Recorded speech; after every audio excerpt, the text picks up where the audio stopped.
Yo guys, what is up? Here we are with another reading video. Wow. This could end up being a bad video. Video. So, as I believe, right now we are on chapter 1. And before I start this video, I would like to say that if you are just listening to this, I would try to look up some of the pictures in here because there are pictures that I can read and kind of describe them to you.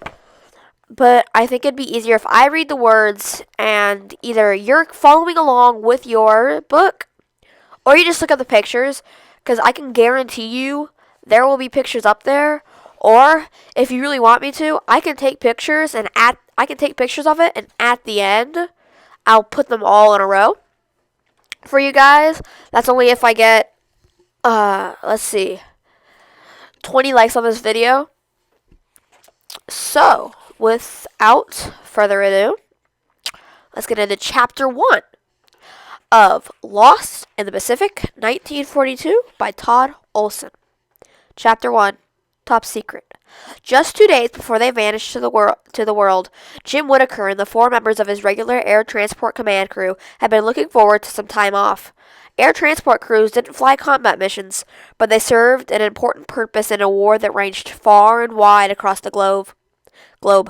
They flew planes, supplies, and people from training bases to the battlefront and back again.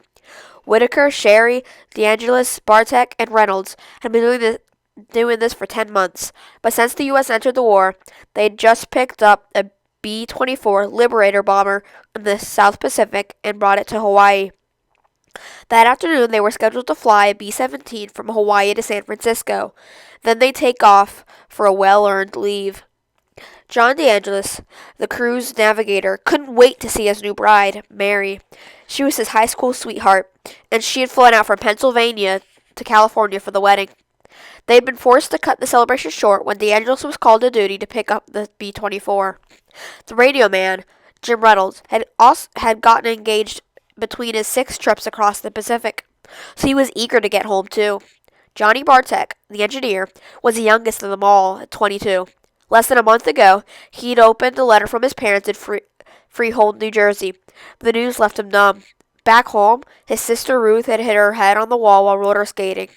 Blood pooled inside her brain from the impact, and the next day, she died on the way to school. It was hard to get her mind around.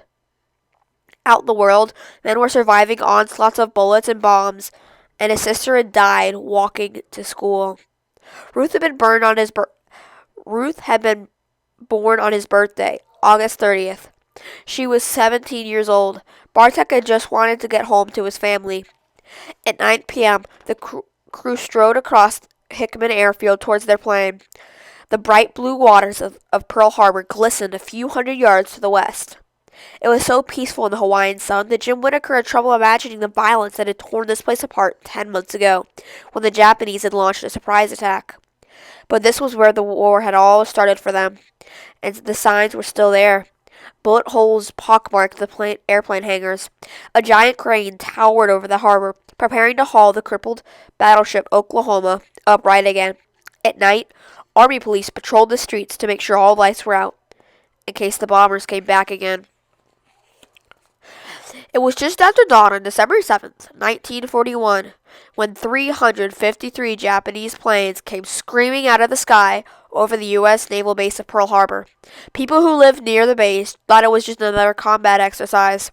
Their morning coffee had been interrupted before by the sound of machine gun fire. This time, a dark cloud began to rise over the harbor, and many people thought it was the smoke screen laid for the latest in a series of training games. But the Navy men aboard the warships in the harbor knew only too well that this was no game. The bombs fell on battleships, cruisers, and destroyers. Fuel tanks exploded into flames. A 16-inch shell tore into the battleship Arizona's forward magazine, and a searing column of fire erupted thousands of feet into the air. Fragments of steel and wood rained down on the wreckage. Human body parts fell from the sky. Men who had been burned snow white stumbled on the decks until they fell over. Before long, 18 ships lay crippled at the surface or sank to the bottom of the harbor. At the airfields, planes swept in so low that some people remembered making eye contact with the enemy pilots. 43 fighter planes, lightning quick Japanese Zeros, hit Hickman Field right where Whitaker walked 10 months later. They sprayed machine gun fire like sheets of rain. Airmen were gunned down while they raced to their planes. At Hickman alone, 189 people were killed. Of the 400 aircraft on the island, just 60 escaped damage. Exactly 8 made it into the air to fight back. Unless you counted the American Revolution, the United States had been attacked by a foreign power only once in 166 years, in 1812. Now it happened again. A date which will live in infamy, President Franklin Roosevelt proclaimed. He declared war on Japan. Germany rushed to the defense of its Japanese ally and declared war on the United States. The American people suddenly found themselves swept into World War II, the most destructive war in history. Whitaker, who had been flying single-engine planes since his 20s, put his construction business on hold and joined the Army. At 40, he was too old to fly in combat, but he figured if he flew transport planes, it would free up a younger pilot to fight. When the crew arrived at their B-17 that October afternoon and found new orders waiting for them, Whitaker took it in stride. They were headed back into the Pacific. There would be no trip home to see his wife and his 16-year-old daughter. No side trip to visit the Navy base in San Francisco where his son was training. But this was what Jim Whitaker had signed up for. Besides, the orders that were handed to Captain Sherry announced the name of their famous passenger, Eddie Rickenbacker. The crew talked about it on the way back to the base as they waited for their new takeoff time. If you had to lose a few days off, this wasn't a bad reason. They'd all get to meet the greatest flying ace, and, with Rickenbacker aboard, chances were that they'd get as close to the action as possible. The crew were back at the plane well before 10:30 p.m. takeoff time, checking instruments, stowing food, and topping off the fuel tanks. They were joined by Alex, Mr. K, a second engineer who was there to help Bartek to keep the plane running smoothly. The B-17 wasn't exactly a luxury ride. It was a giant, clumsy fighting machine known as the Flying Fortress. When it went to war, it lived up to its names, carrying at least 5 machine guns and more than 2 tons of bombs. For transport missions, the gear was stripped out, but some things remained the same. The planes were still unheated, open to the air, and deafeningly loud. Exactly 2 minutes before takeoff, Whitaker felt the plane rock under the weight of 2 new passengers. In a moment, the VIP came up behind him and introduced himself. Only one name needed. My name is Rickenbacker. He introduced his military aide, Colonel Hans Amundsen, but it was clear he was in no mood for small talk. Rickenbacker and Amundsen took the 2 seats behind Whitaker and Sherry and belted in for takeoff. Bartek, the engineer from New Jersey, came forward to find that Amundsen had taken his seat, but Private Bartek had been in the military long enough to know how things worked. Officers got the best of everything, and privates were left to pick up the crumbs. Like a lot of enlisted men, he'd grumble about it when there was no one around who outranked him, but he wouldn't dream of arguing with the colonel. Bartek found another seat and strapped in. With all 8 men aboard, Sherry pulled onto the runway and picked up speed. They were halfway to liftoff and well above 60 miles an hour when one of the brakes suddenly seized. The plane lurched left and careened toward the hangars. Rickenbacker started to get up. He opened his mouth to say something, looking for a minute like he wanted to take over. Then he thought better of it and sat back down. By this time, Sherry was already wrestling the plane into a ground loop, a tight, barely controlled circle at a high speed. The idea was to drain the plane's momentum gradually without hurtling off the airfield into a building. But for the better part of a minute, they spun around like a high-speed amusement park ride.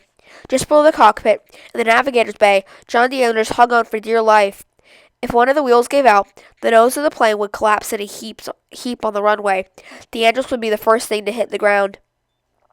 Thanks to Captain Sherry's skills, the navigator was spared. The high-speed ride came to a smooth stop, and Rickenbacker complimented Cherry on the maneuver. A tow truck hauled the bomber back to the hangar, and the men began loading their equipment into another B-17. The crew were surprised to find that they were taking off again as soon as they could transfer the gear. Normally, they'd take the new plane up for a trial run. As engineer, Bartek would spend a couple of hours inspecting it to make sure everything was flight-worthy. DeAndros would get to check his navigation instruments. Captain Cherry objected to the quick turnaround time, which Bartek was happy to see. That was just like their pilot, always looking out for his crew. But the general in charge said that if the captain was afraid to take on the mission, they would just get another pilot. Cher was too proud to back down from the challenge, so they all got ready to fly. Whatever this mission was, Bartek figured it must be important to somebody. As the cots and mailbags and provisions exited the original plane, Whitaker noticed DeAngelo inspecting a piece of equipment.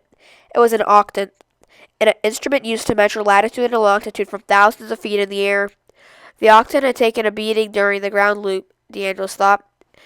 Anything wrong with it? Whitaker asked. Doesn't seem to be, the navigator replied. DeAngelo cradled the octant in his hand and carried it aboard their new plane. By 1:30 a.m., when the nose of the B-17 rose successfully into the sky, he had settled the instrument into place on his new table. There, as the sun rose over the Pacific, he would use it to chart a course for their first refueling stop, Canton Islands. And that is the end of Chapter 1. And I hope you enjoyed it, and I am really looking forward to continuing this book. I know that it starts off slow, but because this is a real story, it is going to start off slower, and sometimes it may seem a little slow, but that is because it is not like, let's say the other one, The Only Thing to Fear, where it has a plot. This is more telling the story, so I hope you will stay around, even if you don't originally like the book. I did not originally like the book, and then I reread it, and I really started liking it more and realizing the true story of survival.